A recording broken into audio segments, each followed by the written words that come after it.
दोपहर का समय था। घर में चारों तरफ शांति थी। सिर्फ पंखे की हल्की आवाज और बाहर से आती दूर की आवाजें सुनाई दे रही थी। घर में सिर्फ हम तीन थे, मैं, मेरी छोटी बहन रिया और जीजा जी। मैं किचन में कुछ काम निपटा रही थी, जबकि रिया लिविंग रूम के सोफे पर लेटी हुई फोन में व्यस्त थी। उसके बाल खुले हुए थे, चेहरा थोड़ा थका लेकिन बहुत प्यारा लग रहा था। जीजा जी बाहर से आए। वे थके हुए दिख रहे थे, लेकिन रिया को देखते ही उनकी आंखों में एक नर्म मुस्कान आ गई। वे चुपचाप उसके पास गए और सोफे पर बैठ गए। रिया ने मुस्कुराकर कहा, आ गए जीजा जी, थक गए लगते हो। उन्होंने हल्के से उसका कंधा थपथपाया और बोले, हाँ बेटा, थोड़ा आराम चाहिए था, तुम्हारे पास बैठकर अच्छा लगता है। फिर धीरे से उन्होंने रिया को अपनी ओर खींच लिया। रिया थोड़ी हैरान हुई। फोन हाथ से छूटकर सोफे पर गिर गया। उसने मेरी तरफ देखा। मैं किचन के दरवाजे पर खड़ी सब देख रही थी। जीजा जी ने रिया को करीब लाकर हल्के से गले लगा लिया। रिया की सांसें थोड़ी तेज हो गईं। उसने हल्का सा विरोध किया, जीजा जी, दीदी देख रही हैं। लेकिन जीजा जी ने प्यार से कहा, अरे बस थोड़ा सा प्यार कर रहे हैं, कोई बात नहीं।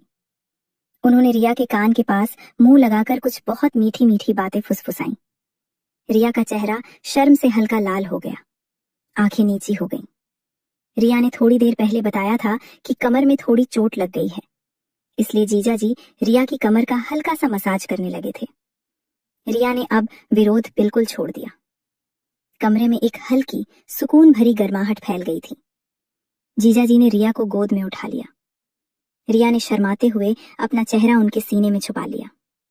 वे धीरे धीरे आगे की तरफ बढ़े। मैं चुपचाप देखती रही। वे दोनों सेफ जगह पर गए। बाहर फिर सन्नाटा छा गया। अंदर से हल्की हल्की बातें और मुस्कुराहटों की आवाजें आने लगीं। जीजा जी ने रिया को बिस्तर पर सुलाया, क्योंकि कमर में हल्का दर्द भी तो था रिया को। दोनों एक दूसरे को गहरी प्यार भरी नजरों से देख रहे थे। जीजा जी ने रिया के बालों में उंगलियां फेरते हुए कहा, तुम सच में बहुत प्यारी हो रिया। रिया ने शर्म से आंखें बंद कर लीं और हल्के से मुस्कुराई। वे दोनों एक दूसरे के बहुत करीब आए। जीजा जी ने रिया के कंधों पर हाथ रखा, फिर धीरे से सटा लिया। रिया ने भी उन्हें जवाब में गले लगा लिया। दोनों एक लंबे गर्मजोशी भरे आलिंगन में खो गए। जीजा जी ने रिया के माथे पर, गालों पर प्यार से मुंह फेरा। रिया की आंखें बंद थीं, चेहरा खुशी और शर्म से चमक रहा था। धीरे धीरे उनके एकदम पास आ गईं। दोनों एक दूसरे की बाहों में सिमट गए। रिया ने जीजा जी के बालों में उंगलियां फंसा ली। जीजा जी उसे बहुत प्यार से, बहुत संभाल कर छू रहे थे। कमरे में सिर्फ सांसों की हल्की आवाजें और प्यार भरी फुसफुसाहटें गूंज रही थीं। जो चीज आप लोग सुनना चाहते हो वो भी प्यार से हुआ। कमर का दर्द ठीक हो गया मसाज के कारण। कुछ देर बाद सब शांत हो गया। जीजा जी ने रिया को अपनी बाहों में कस कर भर लिया। रिया उनके सीने में चेहरा छुपाकर लेट गई। दोनों थोड़े थके हुए लेकिन बहुत खुश और संतुष्ट लग रहे थे। कमरे की हवा में प्यार और सुकून की महक बसी हुई थी। जीजा जी ने रिया के माथे पर फिर से प्यार से ले किया। उसके बिखरे बालों को उंगलियों से संवारा। रिया ने धीरे से कहा, जीजा जी, आज आपके साथ मुझे बहुत अच्छा लगा।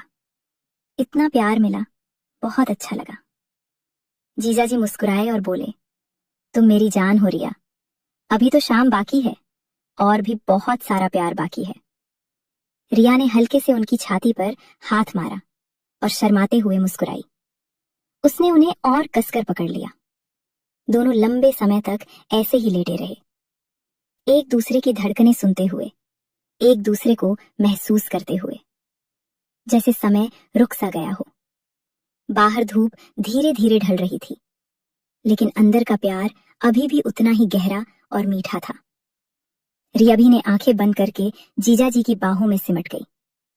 जीजा जी ने उसे और करीब खींच लिया। दोनों चुपचाप एक दूसरे की जीवन में खोए रहे। ये पल उनके रिश्ते की गहराई और उनके प्यार की खूबसूरती का सबसे प्यारा सबूत था।